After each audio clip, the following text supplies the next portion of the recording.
Hello guys, welcome to this new video. In today's video, we're going to program a factorial calculator. I'm Alan, a regular guy that is just trying to be a full stack developer following the FreeCodeCamp curriculum, which is this one here, full stack developer curriculum. So I really hope that at the end of this series, I will have all the basic competence skills. Yes, so skills. Sorry, skills to be a good good full stack developer. So let's start. Normally, I'm supposed to do it under 30 minutes. So let me just put the time. So let us start. How can I forget it? Background music. Background music, the best. Lo-fi jazz, something like that.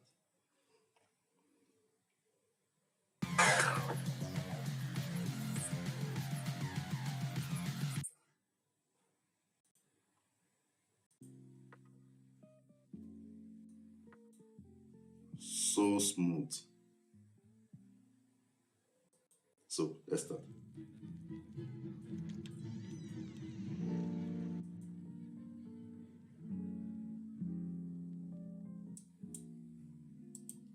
So let's start. First of all, what is a factorial? A factorial is a product of integer and all integer below it. So for example, 5, factorial of 5 is 5 times 4 times 3 times 2 times 1 is equals to 120. So that's basically that's basically how we do factorials. I'm sure that factorial is being taught in mathematics, more precisely in chapters like permutation and combinations. So those are chapters in which factorials are being used regularly. So let me read the user story. Fulfill the user stories and get all the tests to pass and complete the lab. Okay. There are 6 of them. So you should declare a variable number. So let me declare number and assign it to a number of your choice. So let's say 5. So you know already the answer. The assigned number should be chosen between 1 and 20, inclusive. Hold on. So create a function. So function.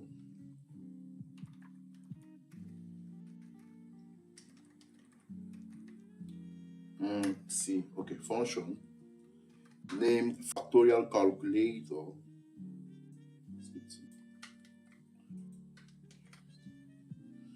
Let me reduce the string, this side of the string. That takes an argument number. I don't know if I have to. Okay, it's okay. Number as an argument and returns the factorial of that number. Okay. Return. So I can imagine that there's not factorial of that number. So what's the next user case? Inside the function, declare a result variable and assign the value of 1. Okay, result variable. Okay, I see. Result variable. We always make declaration alert and assigning the value of 1. Okay. Using a loop through all numbers from 1 to the input number inclusive. Okay. For each number, multiply the result. Okay, I see it. For loop, let us initialize it. E is equals to 0. The next one is the limit. It should be less than or equals to, say, to the input number inclusive, this one here, and there's an incrementation. So 1, after every iteration there's an incrementation. Okay, so let me open this for loop.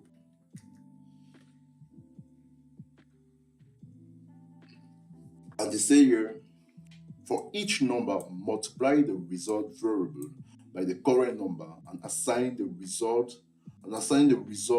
to the result variable. You can choose either a for loop, while loop, do while loop here. So as you have seen, I've chosen a for loop.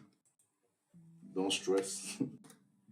So the result is equals to, normally in school, in college, when I was doing my first factorial programming, that is the first time I used programming to express the nature of factorials, I was using this technique called recursion. So that is a function that is calling another function that is calling another function. Then a function that is calling itself, that's recursion. A function that's calling itself, and that's why we talk about the Tower of Mawa, something like that. Tower of Mawa, something like that. So let's just do it. Take result times. They say use a loop to loop through all the numbers from, okay, so e. We cannot start with 0. Sorry, but if we start with 0, it will be 0. It will be 0. Yeah, 0 times will be 0 first of all. In the first iteration, 0. But normally we're supposed to start with 1. So result is 1. So it will be 1 year times e times 1. First iteration increase. Okay, it will be 2. 2 times 1. That was here. Go on and go on. That's it. So inclusive of each number, multiply the result of the variable by the current number and assign the result to result variable. So here is it. At the end we have to return result. You should call the factorial calculator with num as argument and assign the result to the factorial variable. So it's a factorial variable. This is it here. So let me call the factorial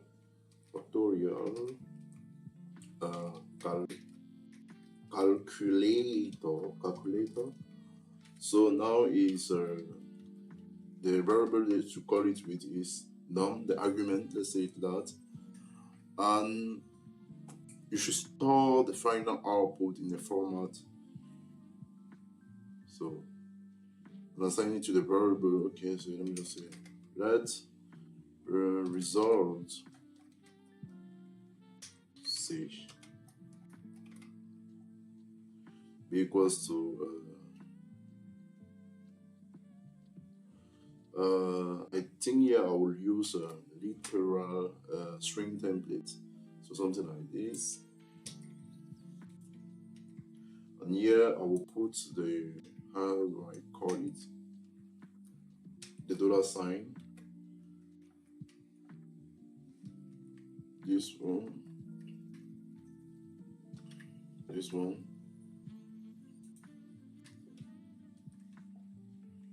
and here also, because we're trying to call these variables here. So let me put the $sign. Here's it.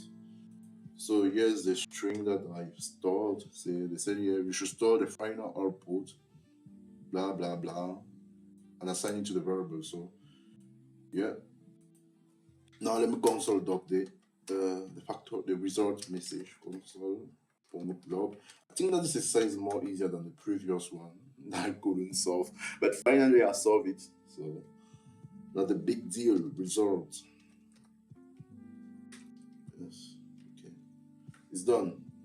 So here is the answer, 120. So let me test. Good. Before submitting it, let us do some tests because this video is just 10 minutes.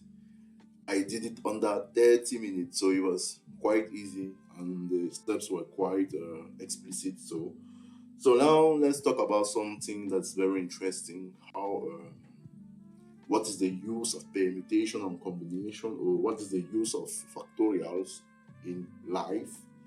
So let's open ChatGPT. Let's ask him, what is the use of factorial in real life? And what can I build with it?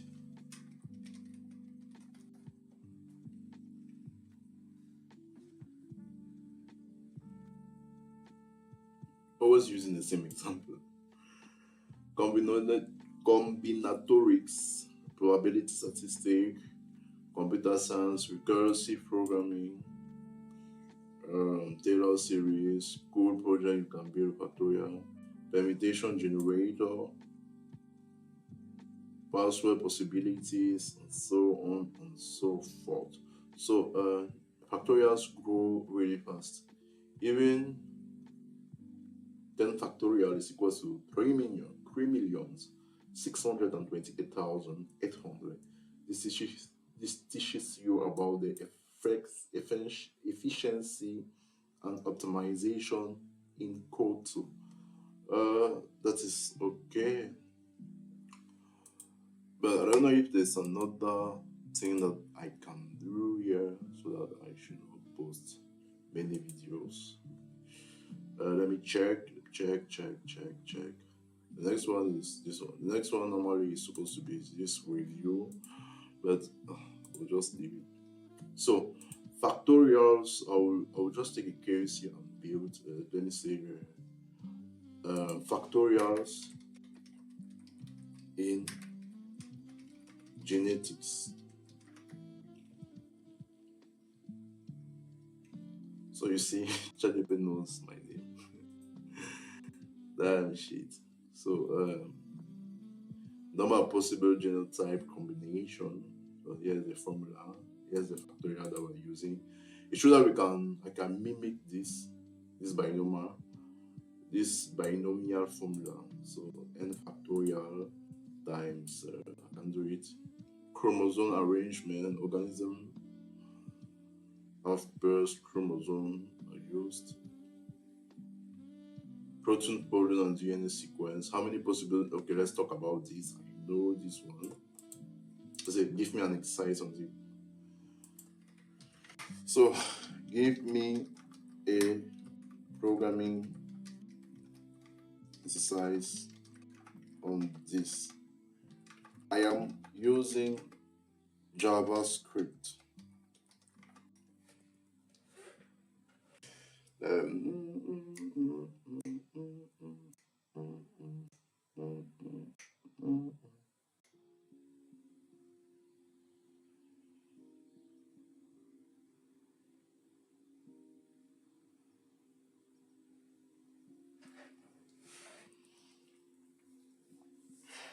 So let's say I'll do it on my VS Code. I hope that it's not that dark. Oh, let me put on the light. Moment.